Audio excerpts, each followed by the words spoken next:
From getting haunted by a woman through a young boy, to getting sucked up with an anaconda hair beast, these dark cartoon conspiracy stories just keep getting darker and more horrible. However, we're embarking on a journey beyond the whimsical facade of animated worlds into the shadowy realm of 3 dark cartoon conspiracy stories. Get ready to see your favorite childhood cartoons in a whole new light, as we unravel the mysterious and often unsettling tales that lurk beneath the surface. The haunting truth behind the dark woman. Working with individuals from all walks of life, homeless, ill, impoverished, and occasionally even children or members of the affluent and elite, allows me to do my no-profit job while avoiding paying taxes. I have been managing my own nonprofit organization, which provides better lives to the underprivileged, for the last 20 years. Still, for the last 4 years, my organization has assisted in the rescue and rehabilitation of women and children who have been trafficked. The cruelty with which individuals may treat members of their own species is quite unsettling. Hundreds of children and women visit my organization each year. Some stay for an extended period of time, while others are released after waiting to be picked up by their families or guardians. Just this week, a young boy called Stephen joined my organization. As part of the routine, everybody who comes to my NGO seeking assistance must fill out some paperwork and undergo a medical check to evaluate their health. As many of the children who are still very young, such as Stephen, have our staff sign out this paperwork on their behalf. When Stephen came with a couple of other youngsters, I knew the cops had spared them from a trafficking ring. They were taken from their homes, schools, playgrounds, grocery shops, and other locations and trafficked. It's tragic, but statistics show that more and more women and children are sold into the flesh trade throughout the world each year, and my NGO's mission is to assist these children and women in getting back on their feet and returning to their life. So Stephen was one of them. And even though all of the kids were terrified and traumatized by the tragedy they had endured, Stephen seemed to be impervious to everything. I learned a lot about this boy as he answered my questions on the form. "Hi, friend. You're next. Would you mind coming in with me?" I walked to the foyer outside of my office and summoned Stephen inside for his paperwork. Without glancing at me, he followed me inside.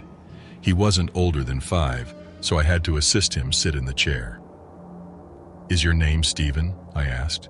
He simply nodded without moving his head. "How old are you, Stephen?" I asked again. 5, he said. I was surprised since he was too young to be 5. "What's your surname, buddy?" This time he stared at me with a sorrowful, haunting expression on his face. "Stephen Carter," he declared.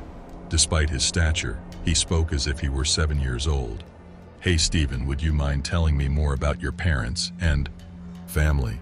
I always try to use a friendly approach and ask kids about their families in a very casual manner.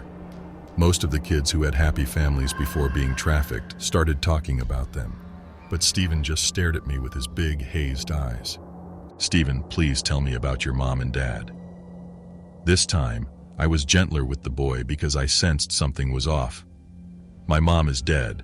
My dad sold me to a bad man for money, and my stepmom drinks too much, so she is always lost in her own world," the boy replied in a timid and sad voice.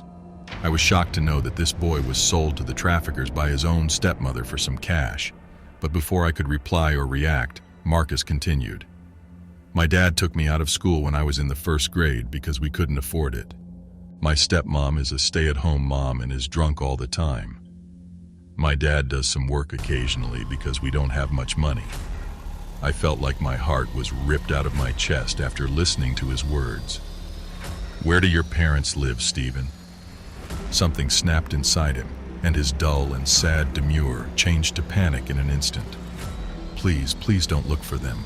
Please, please, I don't want to go back home." That was a shocking thing to hear again, because all of these rescued kids always wanted to go back to their mommy and daddy. "Do you not want to go back home?" "No." He frantically shook his head. "Did something happen? You can talk to me. It's safe here. My dad hates me and so does my stepmother. They never loved me. They always fought about money and cursed at me. They do not want me or love me. Can I stay here, please?" It was a tough call to make, but I decided not to look for his parents and let him stay here. The good part is that he wasn't physically harmed and was a healthy kid, a little small for his age, but I was sure he would grow with some love and care.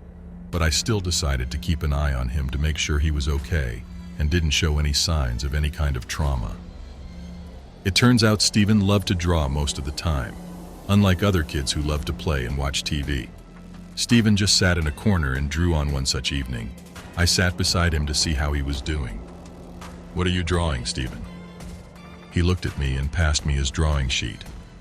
On that sheet was a drawing of a woman. Steven had drawn the face of the woman and her body. The woman was very disfigured, but I ignored it because most of the kids' drawings are weird and disfigured. But instead of using colors, he had drawn the woman in all black. "Why don't you use any other colors?" I asked him. "Who is this woman?"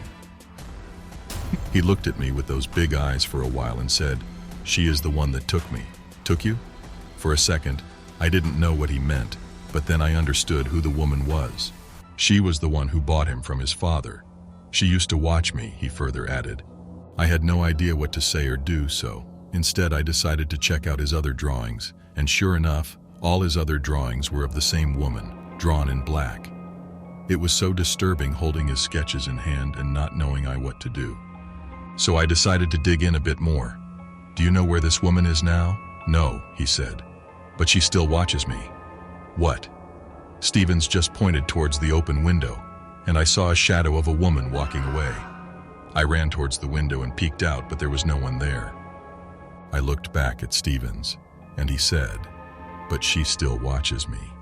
Now, with the drawing of that woman in my hand and the knowledge that the child traffickers are keeping an eye on my NGO and all the kids aren't safe, I feel very scared and worried for the safety of these kids. I feel so confused and lost that I don't know what I should do. Call the cops to warn the authorities, or was the shadow of the woman a figment of my imagination? Doras Verdict. It all started out like any other day on the job. I was in a familiar room looking at the map on the wall, accompanied by someone who goes by the name, the Map. Map gave Dora directives to follow, because possibly Swiper cartel moved into their territory. So Map wanted Dora to continue with the family business and collect some stuff for him.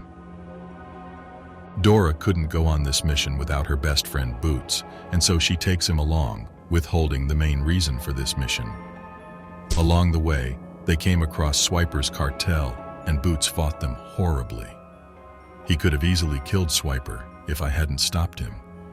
My parents would never have approved of such violence, but in that moment, I wondered if I should have just let it happen. I couldn't think about it for too long, though, and before I knew it, we had reached our destination. When we got to our destination, Boots found out that I lied to him and that I continued the dirty business deal that killed my parents. I appealed to him, letting him know that I didn't mean to lie to him. He forgave me and said this will be the very last dirty deal we would ever do. Those were the best moments of my life. Things were finally looking okay. Boots and I were going to take on the whole world, go anywhere we wanted to go see, and do everything we felt like, just the two of us, an inseparable duo. I was so happy for the first time in what felt like forever, but I let it get to my head. I got distracted, forgot to find a different way home, and absent-mindedly went back the way we came. I stopped thinking for just a second, and it caused everything to come crashing down. Dora and Boots meet Swiper's cartel, and they are attacked, taking them into the dark world as well. Now before we move on, please subscribe to our channel, Top Scares, where we tell scary and horror stories. If you are brave enough, don't forget to click on the like button and comment. Let us know if you enjoy these stories and what stories you want next. Marges Anaconda Monster. Don't get me wrong, I love Marge.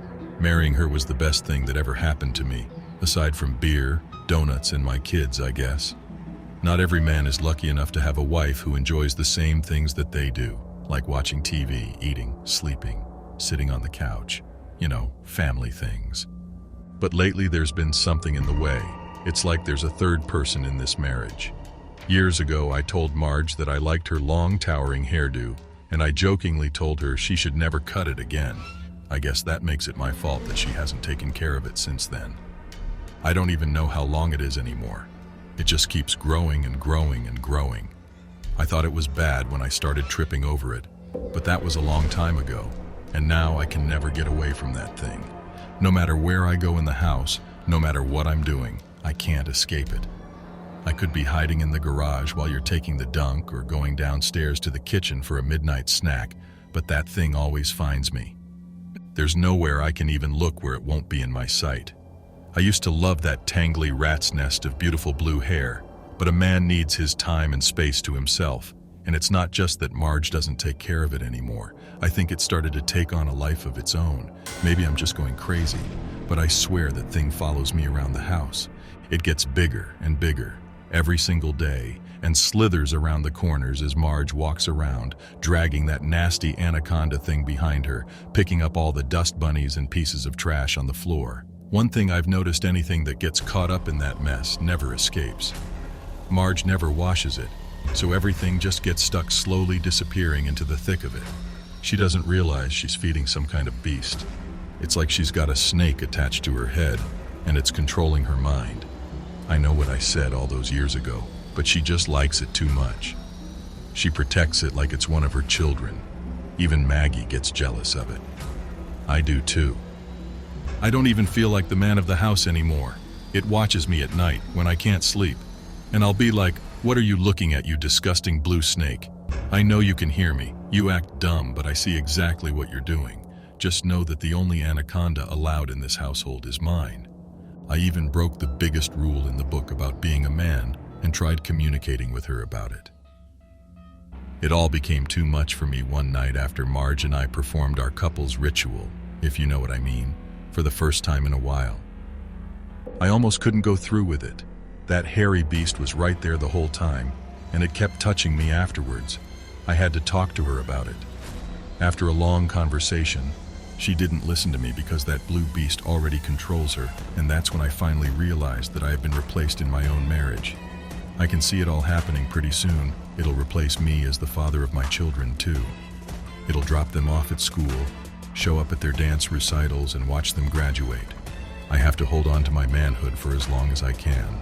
That stupid hair doesn't carry its own weight. It can't clean the gutters. It can't mow the lawn. That's still my job.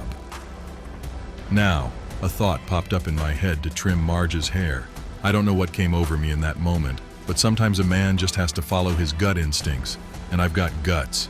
I should have done it years ago. There's nothing like taking matters into your own hands. I ran that heavy-duty lawnmower right over the foul lock of hair, aiming to cut straight through it. But that's not exactly what happened. It got tangled and sucked into the mower while the blades kept spinning, and before I knew it, the whole thing got ripped out of my hands. There was nothing I could do but watch the blades wound up the whole thing into a ball, and that's when Marge came bursting out the window. Now, if you think this video isn't scary, you can go check out the next one on your screen.